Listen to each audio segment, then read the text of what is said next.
મિત્રો આપણે જો એક નવીન વસ્તુ આવી છે તમારે બતાવવાની છે. જો શું વસ્તુ છે ને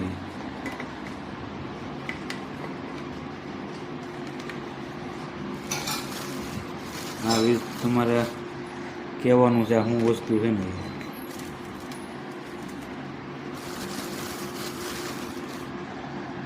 જોઈ લો.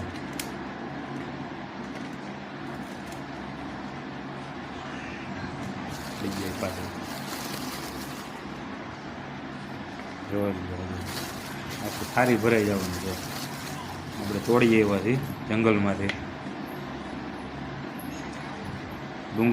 ડુંગરમાં ગયો તો ત્યાં ઝાડ હતું, ઝાડમાંથી આપણે તોડી જાય ઝાડ ઉપર ચડીને